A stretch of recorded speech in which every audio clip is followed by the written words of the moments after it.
Something unprecedented is happening inside Buckingham Palace. King Charles III, facing mounting pressure from within the royal family and beyond, has quietly begun transferring a significant measure of constitutional authority to his granddaughter, Princess Charlotte Elizabeth Diana.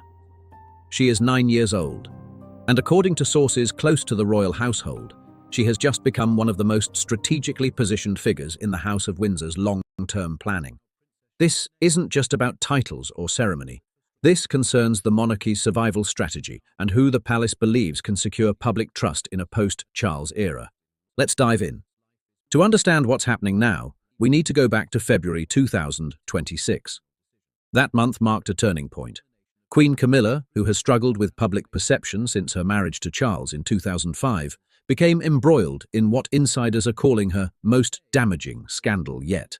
According to Closer Weekly, Camilla was photographed at a private event with individuals connected to a financial controversy involving a charity she publicly endorsed. While there is no evidence of wrongdoing on her part, the optics were disastrous. The images circulated widely. The palace issued a brief statement expressing regret over the association, but the damage was done. Royal commentator Richard Fitzwilliams told the Daily Mail that the incident represented a tipping point. For years, Camilla has worked to rehabilitate her image, moving from the woman blamed for the collapse of Charles and Diana's marriage to a respected queen consort. But this February incident, Fitzwilliams noted, reminded the public of lingering doubts about her judgment and her circle of influence. Sources say King Charles was privately furious, not at Camilla herself, but at the advisors who failed to vet the event properly. What no one yet understood was that the fallout from this scandal would trigger a series of palace decisions that fundamentally alter Princess Charlotte's future role. King Charles has been king for just over 2 years. In that time, he has faced health challenges, public scrutiny over the slimmed-down monarchy he promised, and the ongoing challenge of modernizing an institution resistant to change. He is 75 years old. He knows his reign will not last as long as his mother's, and he knows that William, while popular, will need every advantage when he eventually takes the throne. That includes a royal family the public can believe in. Princess Charlotte was born on May 2, 2015. She is third in line to the throne, behind her father Prince William and her older brother Prince George. She is the first female royal in British history whose place in the succession is protected by law, regardless of the birth of younger brothers. That legislative change, the succession to the Crown Act of 2013, was a quiet revolution. It positioned Charlotte as a symbol of gender equality within the monarchy itself. But it was a clause buried in palace documents from late 2025, quietly approved by King Charles and seen by only a handful of senior officials, that would set the stage for what is happening now. According to sources who spoke to OK magazine, King Charles signed an internal directive granting Princess Charlotte a formal consultative role in matters concerning the monarchy's public-facing initiatives, effective on her 10th birthday in May 2026. This is not a working royal title. She will not carry out official engagements at age 10, but the directive establishes her as a symbolic participant in strategic planning meetings, a voice representing the next generation's perspective.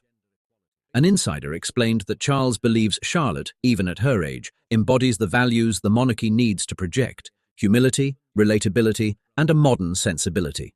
This decision was made before the Camilla scandal erupted, but the scandal accelerated its implementation. In late February 2026, just days after the controversy broke, Prince William reportedly met with his father at Windsor Castle. The meeting lasted over 3 hours. No staff members were present for most of it. According to a palace insider who spoke to Radar Online, William made his position clear. He believes Queen Camilla, while well-intentioned, has become a liability in the court of public opinion. He does not believe she should be sidelined entirely, but he does believe the palace needs to elevate figures who can carry the monarchy's reputation forward without baggage. Charlotte, he argued, is one of those figures. There is real emotional weight in that argument. William has spent his entire adult life managing the legacy of his mother, Princess Diana. He watched Diana's popularity eclipse the institution itself. He saw how the public responded to her warmth, her accessibility, her willingness to break protocol in the service of genuine connection. Charlotte, sources say, reminds William of his mother in ways that go beyond her middle name. She is naturally empathetic. She engages easily with people. She has been photographed comforting her younger brother Prince Louis during public events, a gesture that went viral and softened the royal family's often distant image. William believes Charlotte can be the monarchy's bridge to a younger, more skeptical generation. And King Charles, facing his own mortality and aware of the institution's fragility, appears to agree. The formal authority being transferred to Charlotte is largely symbolic at this stage. She will not sign legislation. She will not represent the crown at state functions.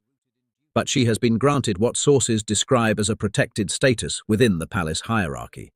This means that decisions about her public image, her education, and her future role cannot be made without direct approval from King Charles or Prince William. It also means that senior courtiers, including those loyal to Queen Camilla, no longer have unilateral influence over Charlotte's positioning within the family.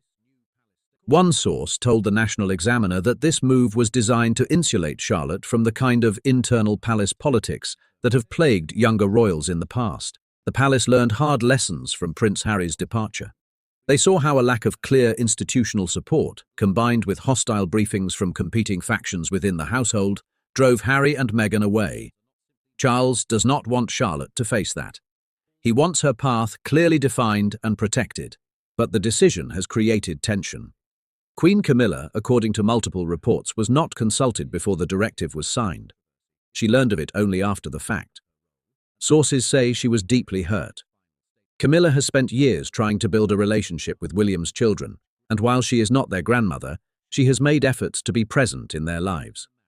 To be excluded from a decision of this magnitude felt to her like a public vote of no confidence. An insider close to Camilla told Closer Weekly that she views the move as William's doing, not Charles's. She believes William is positioning his own children, particularly Charlotte, as the monarchy's future at the expense of her own influence. Camilla has long been sensitive to the perception that she is an outsider within the Windsor family. This, sources say, confirmed her worst fears. The contrast between Camilla and Charlotte could not be starker. Camilla entered the royal family as a figure of controversy, a woman whose relationship with Charles began while he was still married to Diana. Despite years of rehabilitation and genuine charitable work, she has never fully escaped that shadow. Charlotte, on the other hand, was born into the role. She carries Diana's name. She represents the modernization of succession laws. She is untainted by scandal, untouched by the compromises and controversies that have defined her step-grandmother's public life. This is not just about public relations. It is about institutional survival. The British monarchy exists only as long as the British public tolerates it. That tolerance is not guaranteed. Polls consistently show younger generations are less attached to the monarchy than their parents. Support for the institution has dropped in recent years, particularly after the revelations in Harry and Meghan's interviews and the ongoing questions about royal finances and privilege. King Charles understands this. He has spoken publicly about the need for a smaller, more accountable monarchy. But words are not enough. The public needs to see evidence that the institution is evolving. Elevating Charlotte, a young girl who represents both tradition and change, is a calculated move to secure that evolution. What lies ahead for Princess Charlotte is still uncertain. She will turn 10 in May 2026.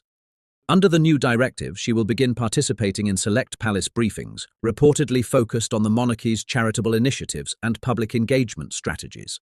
She will not speak publicly in these meetings, but she will observe. She will learn. And she will, according to sources, be groomed to understand the weight of the crown in a way that is age-appropriate but undeniably serious. Royal watchers are divided on whether this is wise. Some argue that Charlotte is too young to bear this kind of institutional expectation. Others believe that preparing her early with appropriate safeguards is exactly what the monarchy needs. Joe Little, managing editor of Majesty magazine, noted that royal children have historically been shielded from official duties until their late teens. But he also acknowledged that Charlotte's position is unique. She is not just a spare, she is a symbol of progress within an ancient institution. The question remains, what does this mean for Queen Camilla? Sources suggest her role will not be formally diminished. But her influence within the palace hierarchy has undeniably shifted. She will continue to carry out royal engagements. She will remain queen consort. But the palace's strategic focus has moved elsewhere. Charles is looking to the next generation. And Charlotte, whether by accident of birth or by careful design, has become central to that vision. This is more than a family story. It is a study in how institutions adapt under pressure. The British monarchy is facing questions it has not faced in generations. Who do we trust? Who do we believe represents us? And how much are we willing to forgive the mistakes of the past in exchange for the promise of a different future? Princess Charlotte cannot answer those questions alone. But her elevation suggests that the palace believes she